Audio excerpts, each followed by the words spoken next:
누가복음 4장 16절로 37절에 있는 말씀을 가지고 같은 말씀 다른 반응이라는 제목으로 말씀을 전합니다.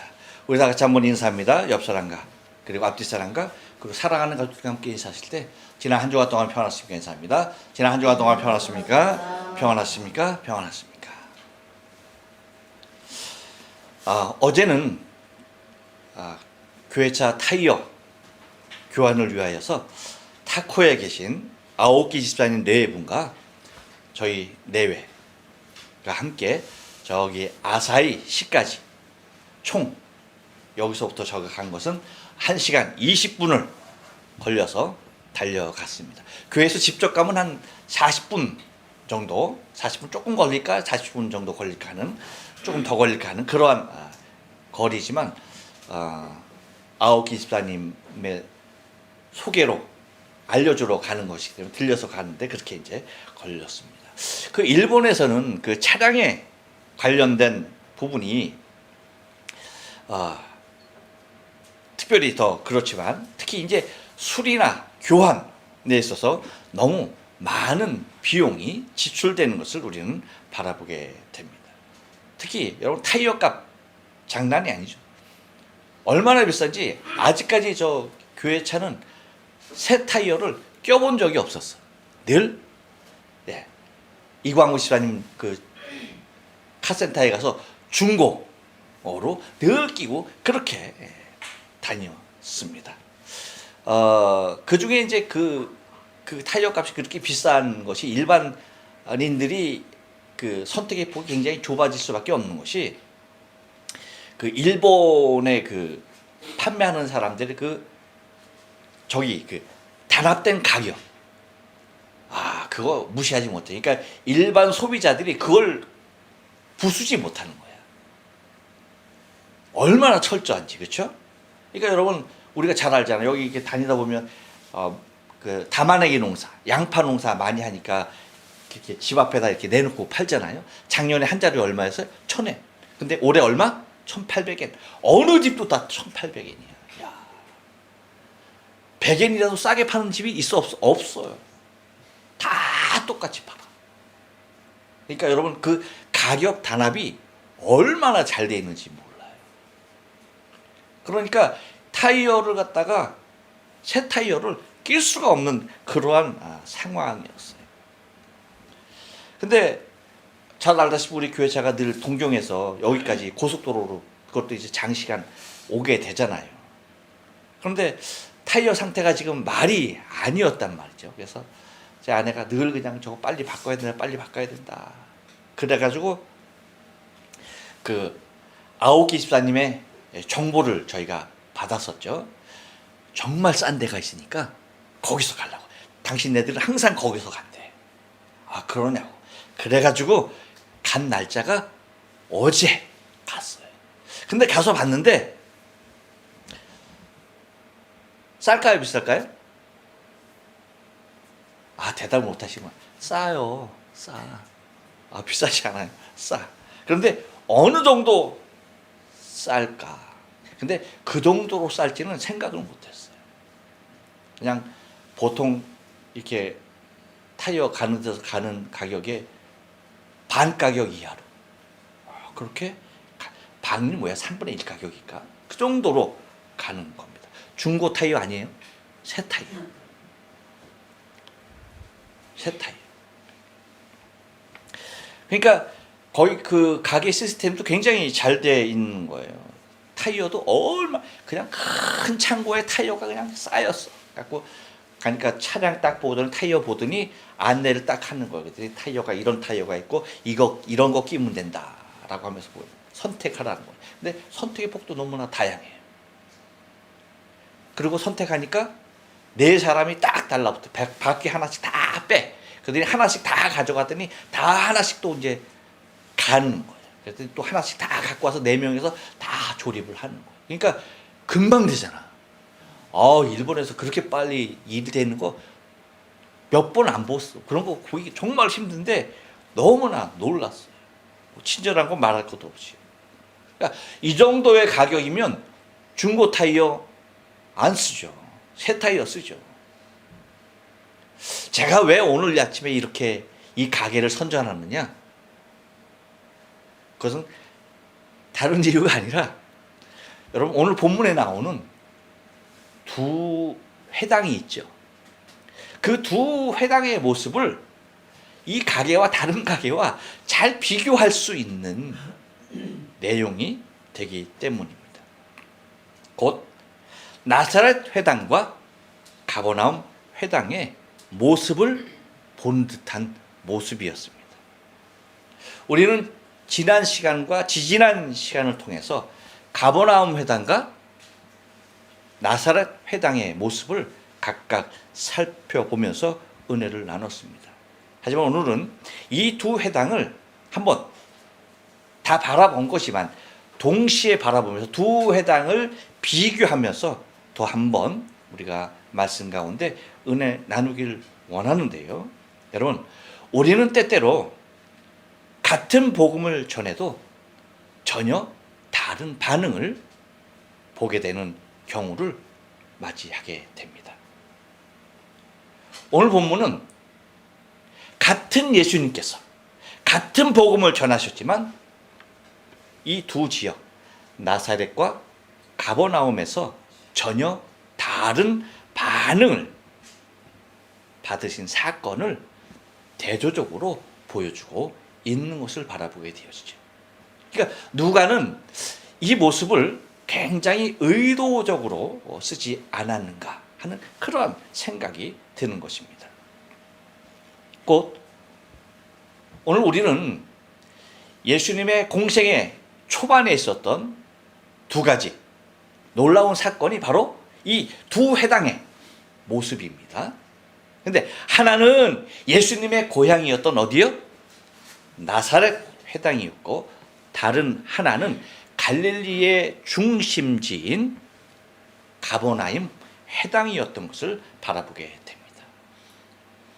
같은 예수님께서 같은 권능으로 같은 말씀을 선포하였음에도 불구하고 반응은 극명하게 다른 모습들을 우리는 바라볼 수가 있다는 거예요. 왜 그럴까? 그 이유가 무엇일까 하는 겁니다. 그래서 오늘 우리 교회 또 우리 교회는 그리고 나 자신은 나사렛 회당과 가버나움 회당 중에 혹시 어디를 닮았을까? 또 한번 물어보며 은혜를 나누길 원합니다.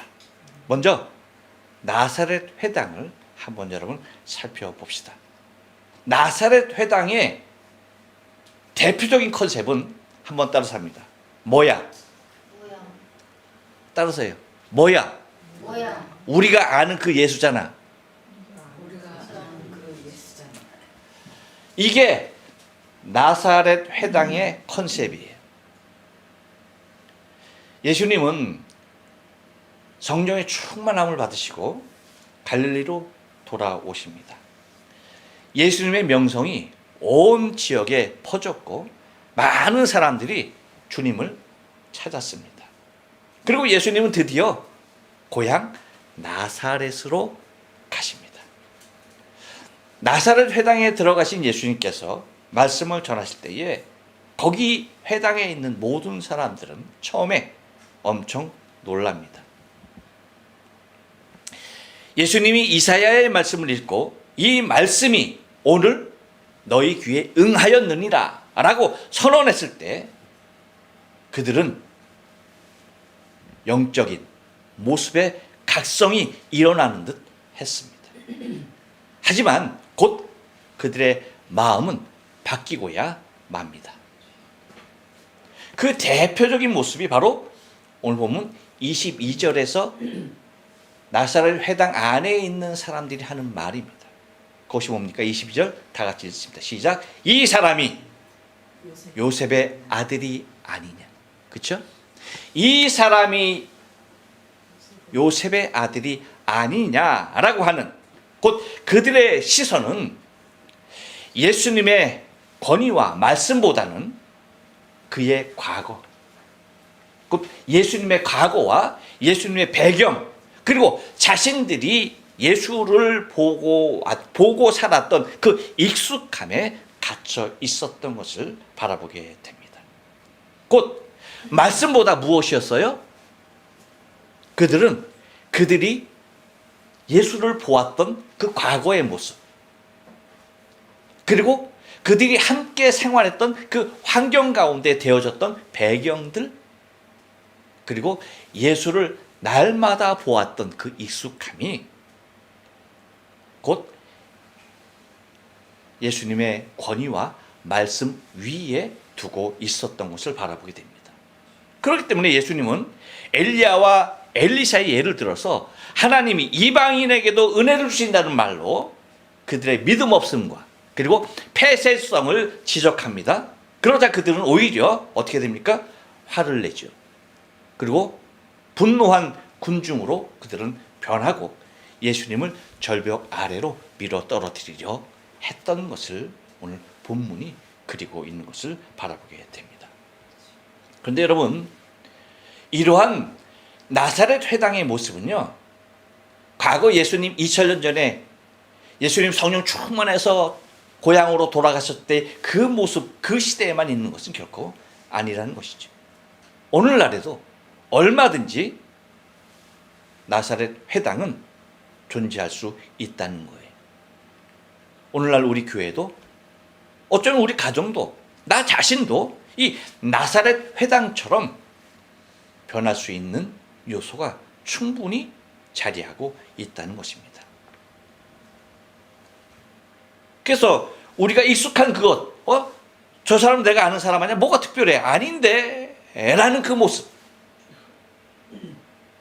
그리고 말씀이 선포될다 할지라도 그 말씀보다는 자신이 갖고 있는 선입견에 잡혀 있는 그 모습, 그리고 은혜보다는 전통을 중요시하는, 그래서 내 방식대로만 해야 되는 그 모습들이 얼마나 나도 모르는 사이에 팽배하게 자리하고 있는지 모른다는 것입니다. 꼭 고정관념과 선입견, 나의 익숙함이 내게 넘쳐오길 수 있는 그 은혜를 다 가로막고 있는 것이라는 것이죠. 고향에서 예수님이 환영받지 못한 것처럼 우리 마음의 회당에서도 주님이 거절당하실 수 있다는 것입니다. 아니, 우리의 삶의 회당에서도 주님은 거절될 수도 있다는 것입니다. 그러니까 늘 우리가 중요시해야 하는 것은 나의 선입견, 나의 익숙함, 이것이 아니에요. 항상 주의 말씀과 그분의 권위에 나 자신을 낮춰야 하는 것임을 잊지 말아야 하는 것이죠. 두 번째는 여러분, 이 가버나움의 회당의 모습은 무엇일까 하는 거예요. 한번 따라서 합니다. 권위 있는 말씀과 치유의 능력입니다. 예. 가버나움 회당을 한마디로 정의하라라고 한다면 바로 이거라는 것이죠. 곧 나사렛 회당에 비해서 가버나움 회당을 통하여서 예수님이 말씀 전하신 것, 그 모든 것들이 그들에게 은혜로 다가오는 것이었죠. 곧 나사렛에서 바로 갔던 곳이 어디예요? 가버나움이었는데 그곳에서 또 동일한 모습으로 말씀을 가르쳤는데 사람들의 반응은 전혀 달랐습니다. 바로 그것이 무엇이냐면 32절에서 그들이 고백하고 있는 거예요. 한번 나가실 거예요. 32절 시작. 저희가 그 가르침에 논란이 이는 그 말씀이 권세가 있음이로라. 그러니까 그들이 그 말씀을 권세 있는 말씀으로 받아들이자 그 안에 일어났던 현상이 뭐예요? 바로 침묵하고 있었던, 드러나지 않았던 귀신 들린 자가 예수님 앞에서 정체를 드러냈고 예수님은 권위 있게 그를 고치십니다. 그리고 회당 안에서 말씀과 능력이 그대로 뭐예요? 나타나게 되었던 것이죠. 바로 가버나움은 예수님의 권위를 받아들이고 기대했고 또한 예수님을 전파했던 곳이 이 가버나움이 되는 것입니다. 여러분, 오늘날 가버나움 회당도 분명히 존재합니다. 믿습니까? 가버나움 회당은 열려있는 믿음의 교회입니다. 이런 곳은 지금도 말씀에는 능력이 자리하고 있는 거예요. 예수님이 하시면 된다라고 하는 믿음이 있는 것입니다. 기적은 내게도 일어날 수 있다는 확신이 자리하고 있는 것입니다. 가버나움처럼 예수님의 말씀을 믿고 받아들이는 곳에는 회복이 자리하게 됩니다. 가르침이 삶의 변화를 시키고 그 다음에 말씀이 병을 고치고 우리 생명 공동체를 새롭게 하는 능력이 자리하고 있는 것입니다. 이렇듯 어떠한 반응이냐에 따라서 전혀 다른 결과가 주어지는 것을 바라보게 되는데, 그렇다고 한다면 이 두 회당의 차이를 우리가 간단하게 정리를 해보려고 합니다. 여러분, 차이는 어디에서 나타나느냐 한번 따라서 합니다. 태도와 반응이 결정합니다. 예. 여러분, 말씀이 결정하는 것이 아니라 뭐가 결정해요? 그 말씀을 듣는 태도와 반응이라는 거예요. 동일한 말씀이에요, 말씀은. 그렇죠? 누가 전하든 그 말씀은 동일한 거예요. 그렇죠? 그런데 그 말씀을 어떠한 태도와 어떠한 반응을 보이냐에 따라서 전혀 다른 결과를 나타내고 있는데, 이 같은 예수님이 같은 말씀을 전했지만 왜 결과가 달라졌는가? 그 이유는 태도에 있었다는 거예요. 곧 나사렛 회당은 어떤 태도입니까? 익숙함에 젖어 있었어요. 그게 타성에 젖어 있었던 거죠. 그리고 그들의 선입견, 그리고 그들의 폐쇄성이 나사렛 회당에서의 태도였던 것을 바라보게 되어지죠. 반면 가버나움 회당 그들의 모습은 어땠습니까? 그들의 태도는 경청이었습니다. 그리고 말씀을 자신의 심령 가운데 수용하는 것이었고, 그 수용된 말씀이 자기 안에서 어떤 일을 일으킬 것인지에 대한 기대감이 있었던 것이죠. 그것이 그들의 태도였고, 반응은 어떻습니까? 나사렛 회당은 그들의 반응은요, 분노였어요. 주님을 받아들이지 않는 거절이었습니다. 그것뿐만 아니라 뭐예요? 추방이었어요. 더 나아가 무엇입니까? 예수님을 죽이려까지 했던 것입니다. 하지만 가버나움 회당의 반응은 어땠습니까? 경이로움이었어요. 예수님을 향한 경이로움. 그리고 그 경이로움을 통한 그들의 변화를 그들은 체험했고, 그 체험된 변화가 무엇까지도 예수님의 복음의 확산까지도 나타나게 됐던 것을 바라보게 됩니다. 그래서 그들의 태도와 반응은 결과로 나타나는데 어떠한 모습입니까? 나사렛 회당에서는 예수님이 떠나셔야 했었고, 가버나움 회당에서는 어떤 모습? 예수님의 능력이 그대로 임하는 것을 우리는 바라보게 되는 것입니다. 여러분, 이 모습 속에서 우리가 바라봐야 할 것은 예수님은 단지 말씀을 가르치신 게 아닙니다. 반응을 보셨던 것이죠. 그리고 믿음의 태도는 기적을 부르고, 거절의 마음은 주님을 떠나게 만든다는 사실을 우리는 두 회당에서 보면서 바라볼 수 있다는 거예요. 그렇다면 여러분, 우리는 한 번 더 따라서 합니다. 우리의 회당은 어디에 있습니까? 네. 우리의 회당, 우리 교회, 그리고 나 자신의 회당은 과연 나사렛에 있을까? 가버나움에 있을까? 어디에 있을까? 하는 거예요. 어디다 두고 오셨어요? 가지고 오셨나? 한번 그 가지고 온 나 자신의 회당을 한번 살펴보자는 것입니다. 여러분, 오늘 우리의 삶은, 이 질문은요, 내 오늘의 신앙의 삶이 나사렛인가 가버나움인가? 또한 우리 가정, 우리 교회, 나 마음은 어떤 회당으로 되어 있는가 하는 것입니다. 혹시 익숙하다는 이유로 예수님의 말씀을 외면하고 있지는 않은지,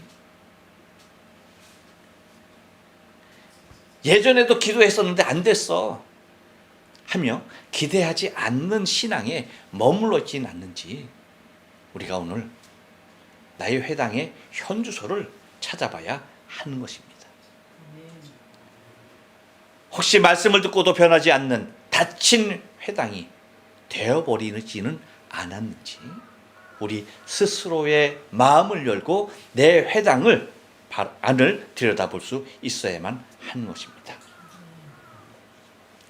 여러분, 그렇지만 가버나움 회당은 우리에게 말을 해주죠. 어떤 말을 합니까? 말씀을 믿으면 역사는 반드시 일어난다는 거예요. 예수님을 환영하면 회복은 시작된다는 것입니다. 오늘도 예수님은 그러한 회당에 와 계신 거예요. 여러분, 말씀을 정리합니다. 우리는 나사렛에서 가버나움으로 바뀌어야만 합니다. 예수님은 오늘도 당신의 회당인 우리의 마음과 생명 공동체인 우리 교회를 방문하십니다. 예수님께서 찾으시는 건 여러분 완벽한 교회가 아닙니다. 완벽한 심령이 아니에요. 열려있는 믿음의 교회이고 믿음 있는 신앙의 모습인 것입니다. 곧 능력 있는 사람을 찾는 것이 아니라 말씀을 믿는 사람을 찾고 계신 것입니다. 오늘 우리의 삶의 회당에 예수님을 다시 초대할 수 있기를 축원합니다.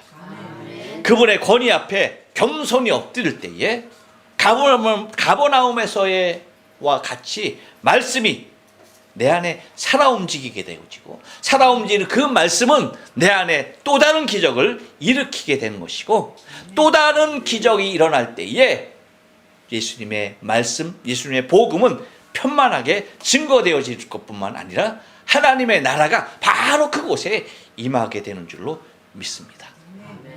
저와 여러분의 신앙의 삶, 오직 가버나움에서의 모습 잘 묵상하시고, 내 심령, 우리 교회가, 우리 가정이 가버나움의 회당으로 주님의 놀라운 말씀이 살아 움직이고 내 중심 가운데 역사되어지는, 그래서 주님께서 머무시며 주님께서 우리의 불필요를 다 제거하시며 회복하시게 되어지는 은혜가 저와 여러분의 신앙의 삶 가운데 있어지길 주님의 거룩하신 이름으로 축복합니다.